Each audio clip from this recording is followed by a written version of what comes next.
All right, let's get right into it. We're going to travel back in time, way back, thousands of years, to what was once the wealthiest city in the entire world, Babylon. Now, here's the thing about Babylon. Its riches didn't come from gold mines or natural resources. Nope. It was built on pure financial intelligence. And today, we're cracking open the secrets from George S. Clason's classic, The Richest Man in Babylon, to show you that the exact same principles that built ancient fortunes can absolutely build yours today. So, picture this. You've got this guy, Bansir. He's a master craftsman, the best chariot builder in town. He's sitting outside his shop, totally dejected. He works his tail off day in and day out, but his wallet is always empty. His friend Kobbi, a musician, comes along and sees him like this, and they have this moment of realization. After all these years of hard work, they've got nothing to show for it. They're living in the richest city on earth, literally surrounded by gold, and yet they are barely scraping by. And that's when Bansir asks this question that just hangs in the air. I mean, doesn't that sound familiar? It's the same question we ask ourselves now. You get paid, you pay your bills, and poof, the money's just gone. You're left wondering, where did it all go? Why can't I get ahead? Bansir and Kobbi's problem is our problem. It is an ancient, universal struggle. But here's the good news. There's a timeless solution. And they decide they're going to find it by talking to their old friend Arkad, the one guy who seems to have cracked the code. Now, you gotta understand, Arkad didn't inherit his wealth. He started out as a scribe, a guy who chiseled records onto clay tablets for pennies. But he had this incredible hunger to be rich. So one day, he strikes a deal with a very wealthy moneylender named Alguimish. Arkad promises to pull an all-nighter to finish a rush job for him, but instead of extra pay, he asks for one thing: the secret to becoming wealthy. Alguimish agrees, and the advice he gives Arkad that morning changes absolutely everything. This is it. This is the big one, the secret that changes the whole game. It sounds so simple, right? A part of all you earn is yours to keep. But think about what a massive mental shift this is. Most of us are taught to pay everyone else first. The landlord gets their cut, the grocery store, the credit card company, and we get whatever's left over, if anything. Alguimish told Arkad to completely flip that script. You pay yourself first.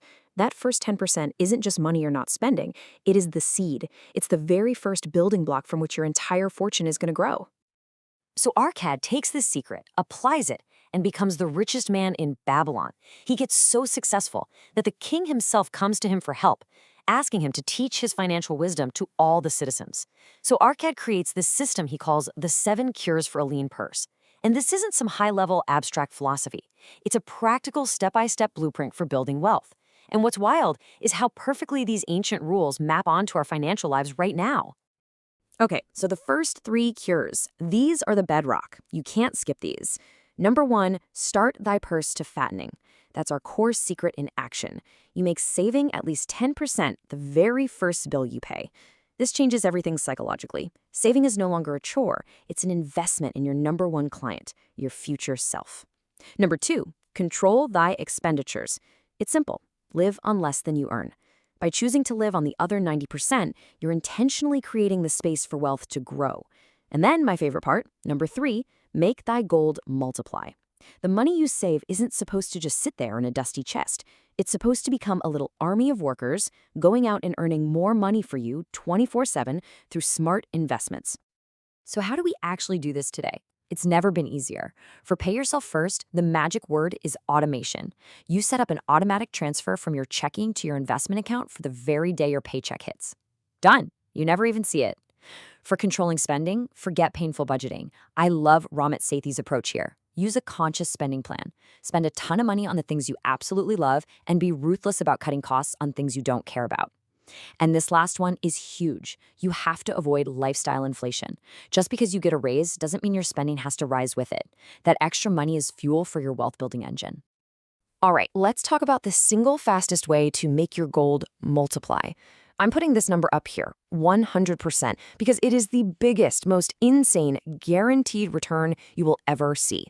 You know, compound interest is amazing, but as Ramit Sethi always says, nothing, and I mean nothing, beats an employer's 401k match. If your company offers to match your contributions and you're not taking every single penny of that match, you are literally walking away from 100% return on your money. It is free money. It's like someone offering to double your cash on the spot and you say, no thanks. Don't do that. Okay, so you're saving, you're investing, your little army of gold coins is out there battling for you. Great. But that's just the offense. Arkad's fourth cure is all about defense. Guard thy treasures from loss. You have to build a fortress around the wealth you've accumulated. It's about protecting yourself from stupid risks that can completely wipe you out and send you right back to square one. This story from the book is the perfect illustration. Early on, Arkad made a rookie mistake. He gave all his savings to his buddy, Azur the brickmaker, who was going on a trip. Azur's big plan was to buy rare Phoenician jewels and sell them for a massive profit. What's the problem? Azur knows everything about making bricks and nothing about jewels. He gets totally ripped off, buying worthless bits of glass, and Arkad's entire savings is gone. The lesson he learned was brutal but simple. Only trust your money to people who are experts in that field. Later, he wisely loaned money to Agar, a shield maker, to buy more bronze for his business. He knew Agar, he trusted his craft, and that investment paid off handsomely. For us today, this means investing only in what we actually understand. Don't just dump your money into some random crypto or meme stock because you saw it on TikTok. The modern way to invest with the wise is through low-cost, diversified index funds. You're basically spreading your money across hundreds of the world's most successful companies. And we have safeguards Arkad could only dream of, like insurance. Think of life insurance, disability insurance. These are the modern walls of Babylon, protecting your family and your fortune from catastrophe. And maybe the most important rule of all, do not make investment decisions based on fear or greed. All right, let's bring it home with the last 3 cures. These are what really round out the picture of a rich life. Cure number 5 is make of thy dwelling a profitable investment. This is brilliant. It's about taking what is usually your biggest expense, your housing, and turning it into an asset that builds wealth over time. For them, it was about pride of ownership and stable costs. For us, it's about building equity and financial stability. Then you have cure number 6, ensure a future income. This is just ancient speak for retirement planning. It's about making sure that your army of gold is big enough to take care of you when you're no longer able to work. And that brings us to cure number 7, which is maybe the most powerful lever you have. Increase thy ability to earn.